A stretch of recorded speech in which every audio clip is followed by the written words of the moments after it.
नीमच लिए चलते हैं, अमित शाह क्या कह रहे सुनिए। महानिदेशक सीआरपीएफ श्री ज्ञानेंद्र प्रताप सिंह जी, इस क्षेत्र के सभी चुने हुए प्रतिनिधिगण, आज जिन्होंने इतनी शानदार परेड की है, वो देश के अलग अलग हिस्से से आए हुए सीआरपीएफ के जवान और उपस्थित सभी सीआरपीएफ के परिवार को बहुत सम्मान सहित मैं प्रणाम कर मेरी बात की शुरुआत करना चाहता हूं। आज यहां आने से पहले सीआरपीएफ की स्थापना से अब तक 2264 जवानों ने अपना सर्वोच्च बलिदान अलग अलग मोर्चे पर देश की सुरक्षा के लिए दिया है। मैं वो सभी को कृतज्ञ राष्ट्र की ओर से सैल्यूट कर यहां आया हूं और वो सभी 2264 शहीदों के परिवारजनों को मैं कहना चाहता हूं कि आज देश 2047 में सर्वोच्च बनने की दिशा में आगे बढ़ रहा है। उसमें आपके परिवारजनों के ये बलिदान का बहुत बड़ा योगदान है।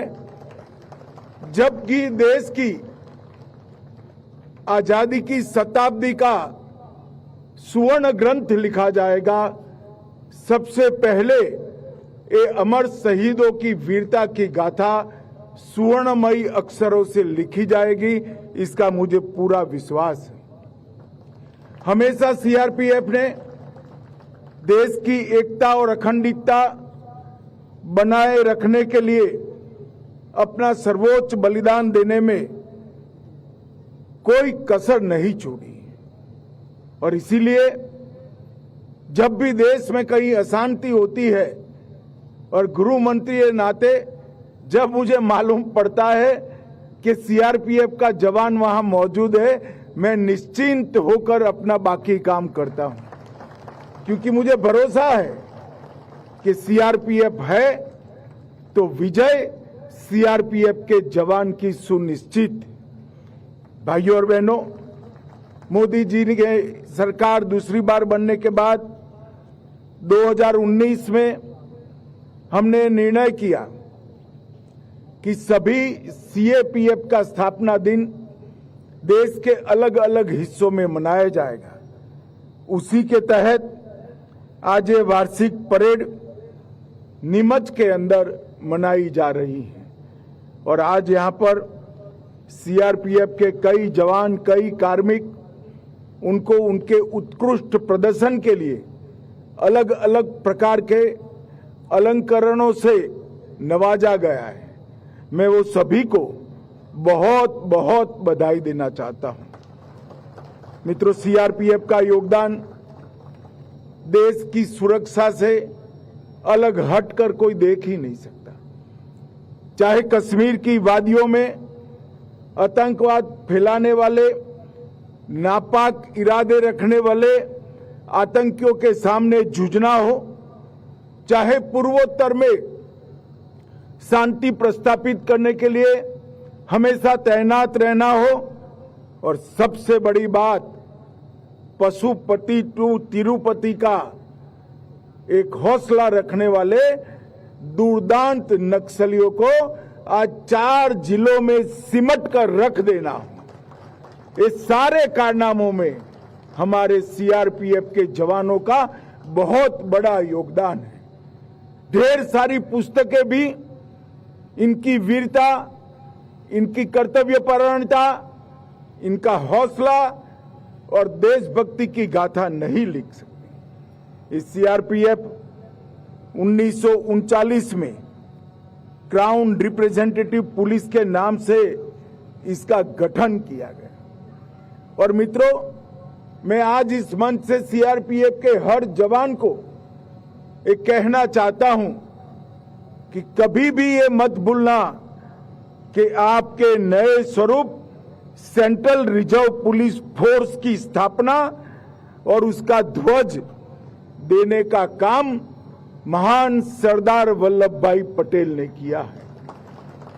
सरदार वल्लभ भाई पटेल ने न केवल सीआरपीएफ को की स्थापना की, ध्वज दिया, उसके चार्टर को भी बहुत बखूबी से उन्होंने चिन्हित करने का काम किया और सरदार पटेल के ही दिखाए हुए रास्ते पर इतनी लंबी मजल एक गौरवमयी यात्रा सीआरपीएफ ने समाप्त की है और आज 248 बटालियन सहित 4 जोनल मुख्यालय, 21 सेक्टर मुख्यालय, 2 परिचालन सेक्टर मुख्यालय, 17 रेंज और 39 प्रशासनिक रेंज में लगभग 3 लाख जवान बटकर हर जगह पे देश की शांति और सुरक्षा के लिए काम कर रहे हैं। हमारा सीआरपीएफ इस देश का ही नहीं, पूरी दुनिया का सबसे बड़ा अर्धसैनिक बल होने का गौरव सीआरपीएफ को प्राप्त है। भाइयों और बहनों, 76 साल के आजादी के इतिहास में कई ऐसे मौके हैं जहां देश की आन बान शान को सीआरपीएफ के जवानों ने बचा कर रखा। लद्दाख के हॉट स्प्रिंग में 21 अक्टूबर 1959 में चीनी सेना का मुकाबला केवल कुछ चुनिंदा सीआरपीएफ के जवानों ने किया और सबने शहादत हासिल की। इसीलिए देश के सभी पुलिस बल प्रत्येक वर्ष 21 अक्टूबर को पुलिस स्मृति दिन के रूप में मनाते हैं और हमारे नेता और देश के प्रधानमंत्री नरेंद्र मोदी जी ने 2018 में देश भर के शहीद पुलिसकर्मी और सभी सीएपीएफ के जवानों की स्मृति में चाणक्यपुरी में राष्ट्रीय पुलिस स्मारक बनाकर इसको हॉट स्प्रिंग की शहादत को गर्व के साथ एक अमर स्वरूप देने का काम किया है।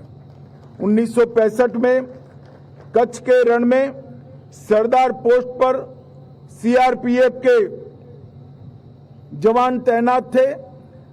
पाकिस्तान की सेना को मुंह तोड़ जवाब दिया और इसीलिए 9 अप्रैल को शौर्य दिन पूरा देश मनाता है।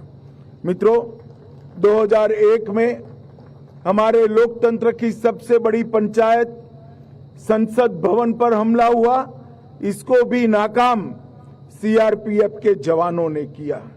2005 में श्री राम जन्मभूमि पर आतंकी हमला हुआ, उसको भी निरस्त करने का काम सीआरपीएफ के जवानों ने किया और मंदिर को सुरक्षित रखा। भाइयों और बहनों, सबसे बड़ी कामयाबी सीआरपीएफ के इतिहास में लिखी जाएगी, वो अनेक सालों तक याद रखी जाएगी कि इस देश को नक्सलवाद से मुक्त करने में सीआरपीएफ ने बहुत बड़ा योगदान दिया है। आज भी दुर्दांत नक्सली भी जब उनको समाचार मिलते हैं कि कोबरा के जवान उनकी ओर गति से बढ़ रहे हैं तो उनकी रूह कांप जाती है। इस प्रकार का एक बहुत बड़ा शौर्य का परिचायक सीआरपीएफ की कोबरा बटालियन बनी है। मैं आज इस मंच से 86वीं परेड के दिन पर कोबरा बटालियन के सभी जवानों को हृदयपूर्वक बहुत बहुत शुभकामनाएं और शाबाशी देना चाहता हूं।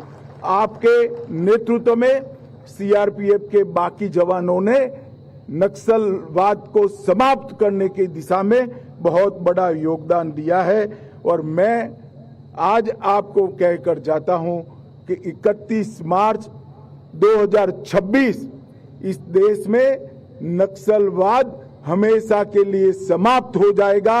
ये प्रण जो है वो आपके ही दम पर इस देश ने तय किया है। सीआरपीएफ के बगैर ये संभव नहीं है।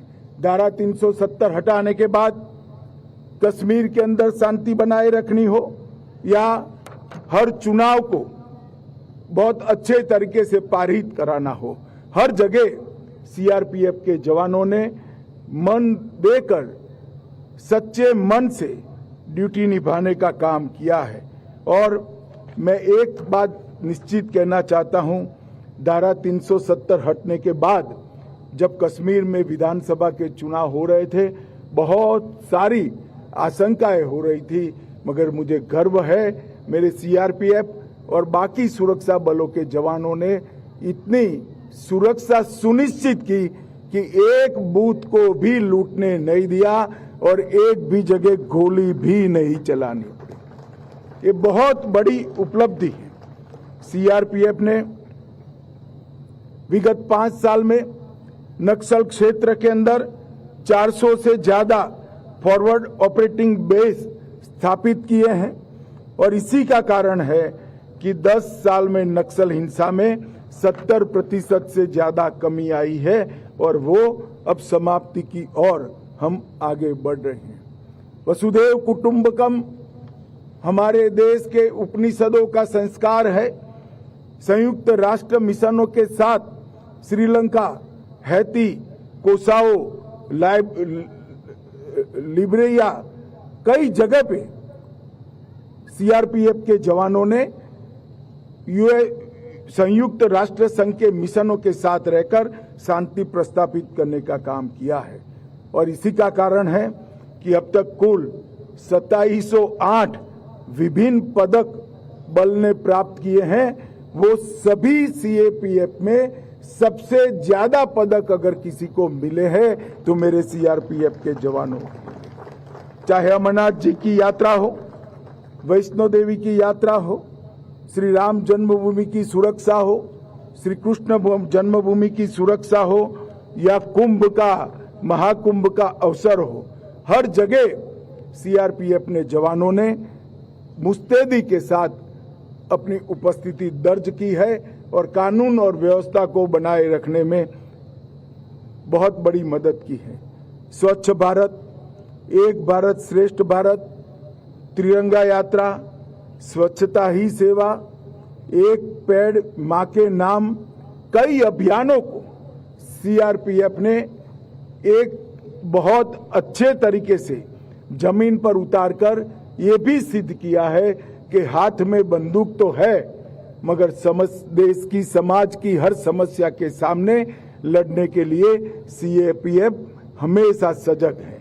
और मित्रों, कोरोना काल में भी सीआरपीएफ ने ढेर सारी जगहों पे अपनी जान जोखिम में डालकर कई जवानों ने स्वयं को कोरोना ग्रस्त कर लोगों को अस्पताल भी पहुंचाया, खाना भी पहुंचाया, टीकाकरण में मदद भी की और ढेर सारे अभियानों से समाज की सुरक्षा का काम किया है।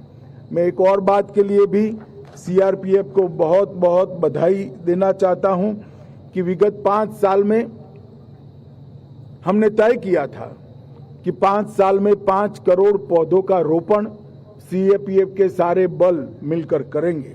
इसका पहला पौधा सीआरपीएफ के ग्रुप केंद्र गुरुग्राम में मैंने रखा था। 1 करोड़वा पौधा भी सीआरपीएफ के कैंपस नांदेड़ में ही रखा।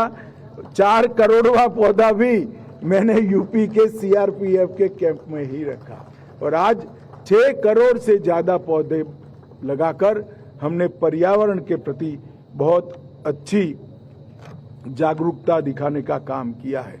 मित्रों, नरेंद्र मोदी जी ने सीएपीएफ के कल्याण के लिए, हमारे जवानों के कल्याण के लिए कई सारे कदम उठाए हैं। देश भर के 7 दुर्गम क्षेत्रों में एयर कुरियर सर्विस को लागू किया गया और हाल ही में भारत सरकार ने वेतन और भत्ते में निरंतर सुधार हेतु 8वें वेतन आयोग का भी गठन किया है। हमने 42 लाख से अधिक आयुष्मान सीएपीएफ के कार्ड दिए हैं, जिसके तहत हजारों हॉस्पिटल आज सीएपीएफ कर्मी और उनके परिवारजनों के लिए उपलब्ध हैं। लगभग आवास योजना में हमने 9.5% सेटिस्फेक्शन रेशियो को बढ़ाया है। सीएपीएफ ई आवास वेब पोर्टल लॉन्च कर 6.5 लाख कर्मियों को खाली आवास देने के लिए हमने प्रयास किया और 1 लाख से अधिक आवास हमने आवंटित कर दिए हैं। अब बल में महिलाओं की भी भर्ती हो रही है। इनके लिए भी 124 महिला बैरक की अप्रूवल दी है। इसमें से 109 बन गई है और 450 बैरक बनाने का काम चालू करने का गृह मंत्रालय ने तय किया है। प्रधानमंत्री छात्रवृत्ति योजना, इसके तहत सीएपीएफ कर्मचारियों के बच्चों को अच्छे से पढ़ाई लिखाई करने की सुविधा, केंद्रीय अनुग्रह राशि को वैज्ञानिक बनाना, विकलांगता अनुग्रह राशि में 50% की वृद्धि करना और 119 मास्टर भंडार और 1794 सहायक भंडार के माध्यम से केंद्रीय पुलिस कल्याण भंडारों को भी हमने ज्यादा लोकाभिमुख बनाया है। मित्रों, आज आपकी भव्य, मनमोहक, डिसिप्लिन और शानदार परेड को देखकर किसी का भी मन वाह सीआरपीएफ बोल जाए, इस तरह से आपने परेड की तैयारी की है। मैं सभी को बहुत बहुत बधाई देना चाहता हूं और मैं आज आशा व्यक्त कर जाता हूं कि नरेंद्र मोदी जी की सरकार ने जो प्रण लिया है 31 मार्च 2026 को इस देश में एक भी जगह नक्सलवादी उत्पात करने वाले लोग नहीं होंगे। इसमें सीएपीएफ को और विशेषकर सीआरपीएफ और कोबरा बटालियन को बहुत बहुत सफलता मिलेगी। आप सबको अनंत अनंत शुभकामनाएं और शहीदों के प्रति श्रद्धा व्यक्त कर मेरी वाणी को विराम देता हूं। वंदे मातरम। धन्यवाद महोदय। और अब श्री ज्ञानेंद्र प्रताप सिंह, महानिदेशक केंद्रीय रिजर्व पुलिस बल से आग्रह कि आज के समारोह के माननीय मुख्य अतिथि महोदय को केंद्रीय रिजर्व पुलिस बल की ओर से कृतज्ञता स्वरूप स्मृति चिन्ह भेंट करें।